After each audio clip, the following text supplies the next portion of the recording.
For therapy. And without with you.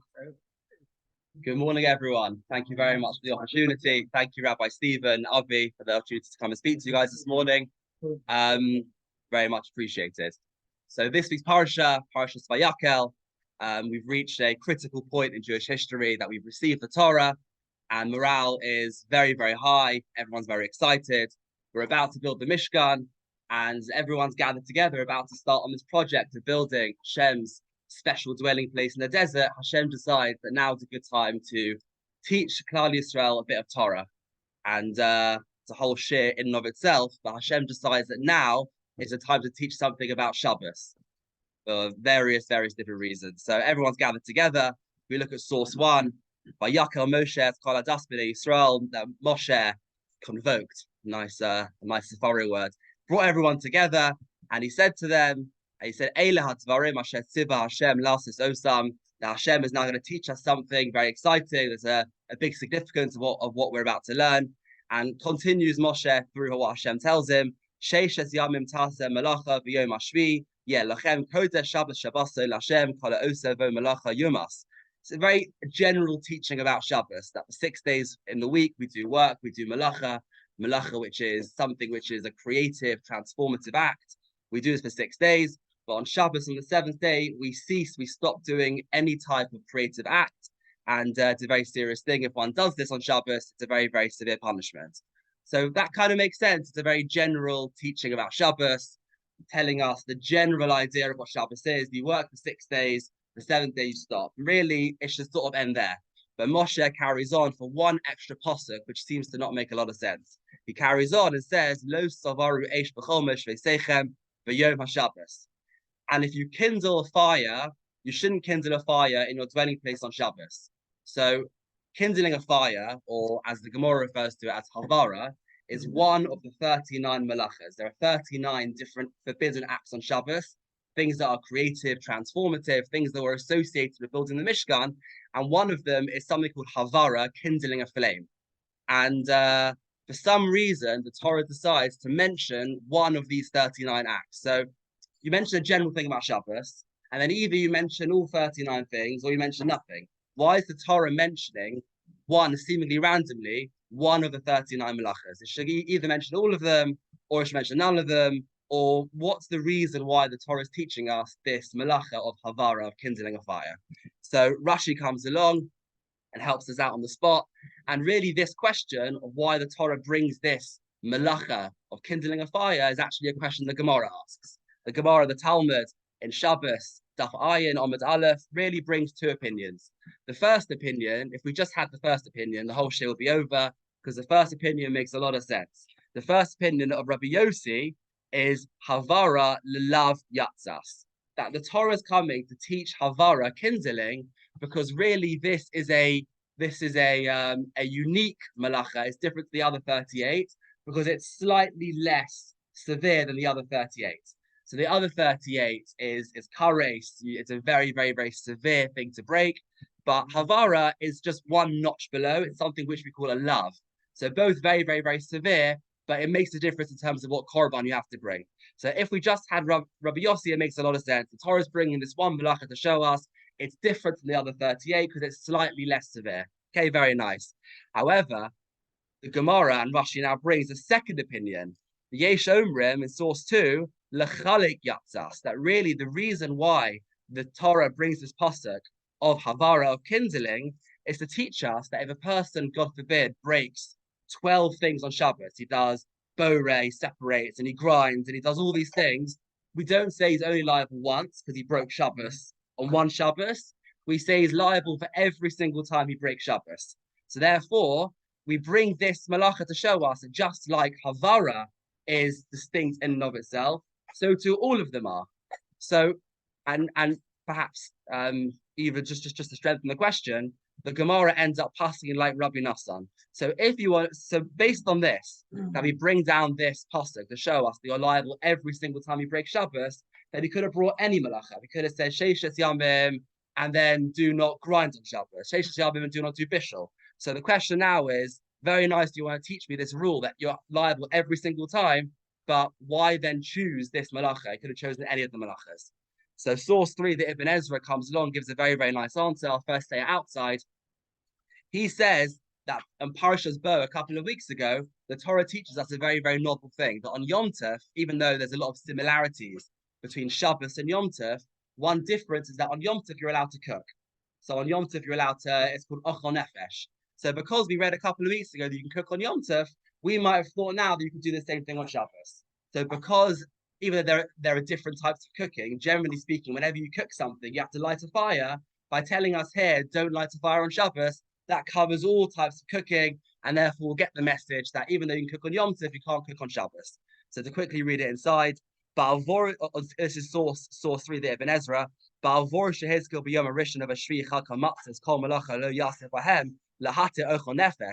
Because we saw previously that we mentioned on the 1st and 7th day of Pesach, which was Yom Tov and the Yom Tov D'Oraisa, that all types of malacha you can't do, which comes to allow Ochel Nefesh.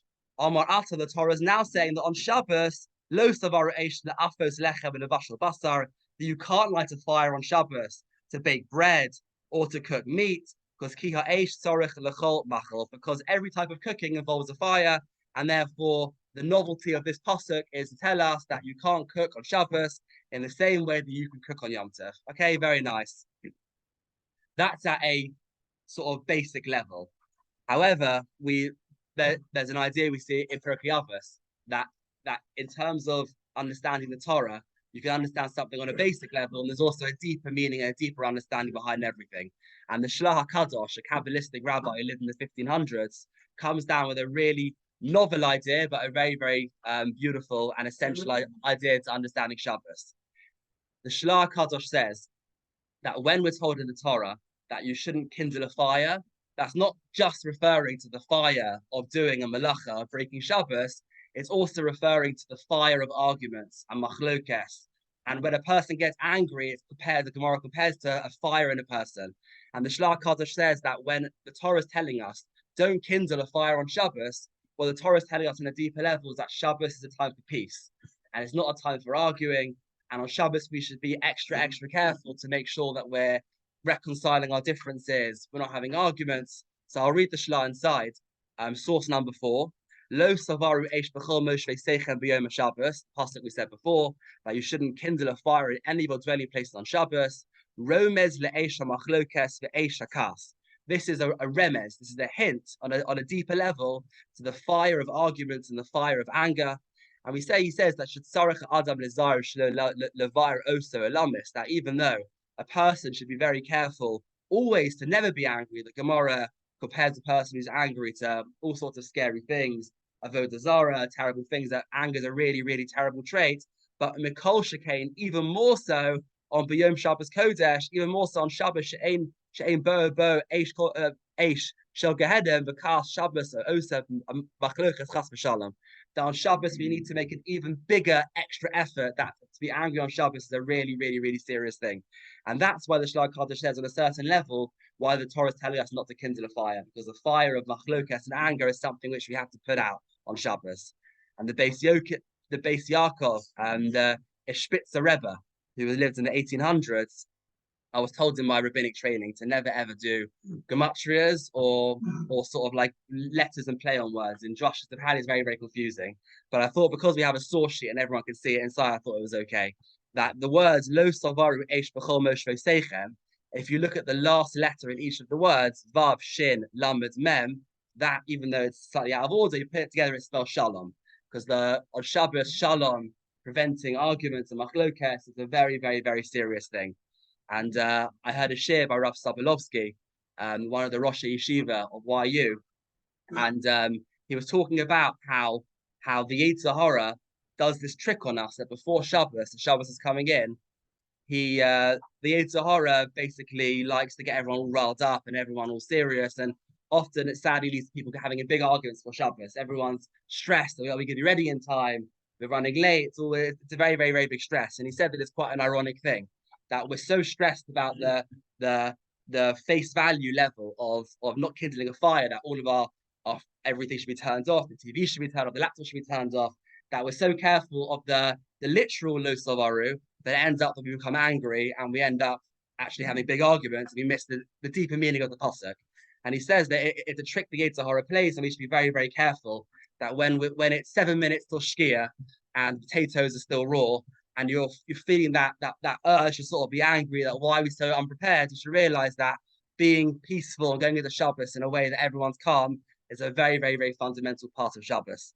And the Pnei Halacha, Rabbi Melamed, it's a halacha sefer where it's very, very, very concise and very, very nicely written. He brings down the Zohar, which is in bold in English, that he explains that one should be very, very careful on Shabbos, that we shouldn't have arguments, and if a person is sad, we should try to overcome that sadness and feel that serenity.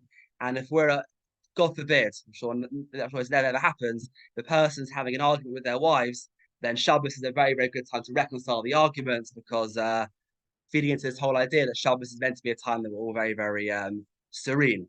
And it makes a lot of sense, therefore, that the very, very first mitzvah, when Shabbos begins, we have various mitzvahs before Shabbos, about kavod Shabbos, about showering, getting ready, and preparing. But the very, very first mitzvah on Shabbos itself is lighting the Shabbos candles. And there's a big idea that Shabbos candles represent peacefulness in the home, that just to the Pnei Halacha puts it very, very eloquently. So I'll read it in his words, that lighting Shabbos candles symbolizes peacefulness, that when a person's home is dark, even if it's very, very organized, we stumble around in the dark, we're trying to find everything, we're bumping into things, we're falling over, and we have this feeling that everything is ganged up on us and everything is against us. When a person lights a candle, they see everything in their place, ready to help. And this alludes to our position in the world, that as long as we're distant from Hashem, we are stumbling around in the dark, and the whole world seems at odds and divided, with the wicked dominating. But once we merit the light of Shabbos, which reveals perfect faith, we see how everyone's different abilities complement each other, evil goes up in smoke. And I'll finish with a hilarious story, but it's apparently a true story. I heard it on this podcast called Stories to Inspire, which is actually an amazing story in and of itself, how the podcast came to start. It's a gentleman in America whose job was driving a lorry, and used to listen to a lot of shiurim throughout the course of his day because he was driving around all day. And whenever he heard a story in one of the shiurim, he used to sort of clip the story and put it onto a podcast. And now there's thousands and thousands of shiurim, because obviously it's expanded, it's become a very, very big thing. And I heard this story on Stories to Inspire, that there were two neighbors, let's say Avraham and Yitzchak. I've changed their names. I'm sure their age changes. I forgot their names. Avraham and Yitzchak. And they were very good family friends. They used to have Kiddush club together. The wives were good friends. They really, really went a very long way back, and it was a very nice friendship. And Avraham was an avid reader of the Daily Mail, especially the sports page. He liked to receive it on Shabbos morning to question whether you could even do this in the first place, get a paper on Shabbos, another shit. But I used to get this paper every Shabbos morning, really excited to read the sports page and see the lineups and predicted lineups and the scores and the table, really, really excited. And he sat down one Shabbos, maybe 8 o'clock, with his coffee. And he said to his wife, "This doesn't look right. There's something wrong with this newspaper." She said, "What are you talking about? It's absolutely fine." He said, "No, I'm telling you, I know that feeling of a crisp new newspaper. And this newspaper isn't crisp. It's been touched by someone. This is not a fresh newspaper." And his wife was like, "You're losing your marbles. There's nothing wrong with this paper." And I'm telling you, so the next Shabbos morning at 7 o'clock, as the paper arrives, he's peeping out of his window looking. And he sees Yitzchak comes along, takes his paper, runs inside his house, and then half an hour later pops it inside his letterbox. And Avraham is absolutely seething. "I can't believe it. What a schnorrer. He's stealing from me." He's absolutely furious. And it led to, unfortunately, a massive, massive, massive broigus. They stopped having Kiddush club, and the wives couldn't see each other anymore. And it went on for weeks and weeks and weeks. And this one went to a different shul, and everyone knew about this broigus, about the newspaper. And he said to him, I asked, "What's the big deal? You're getting it anyway. I'm not damaging it." He goes, "No, I like my newspaper crisp. I like it new, and you're ruining it for me." So it goes on and on and on and on, and on for several weeks. And after several weeks, he goes to the rabbi, and he said, "I don't know what to do. It's just ruined my whole life. My whole Shabbos morning's ruined. I haven't got Kiddush club. Our wives now don't speak to each other." And the rabbi said to him, "I'm telling you now what you're going to do. You're going to order him for his birthday next week his very own subscription of the Daily Mail."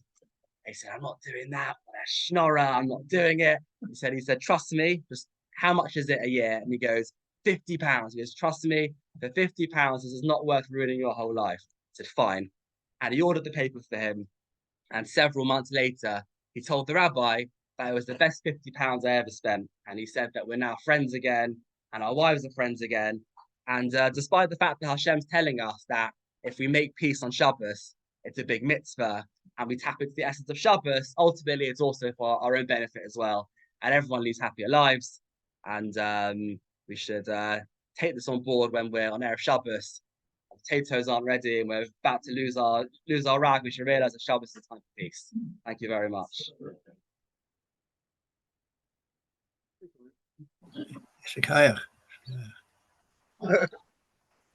Right.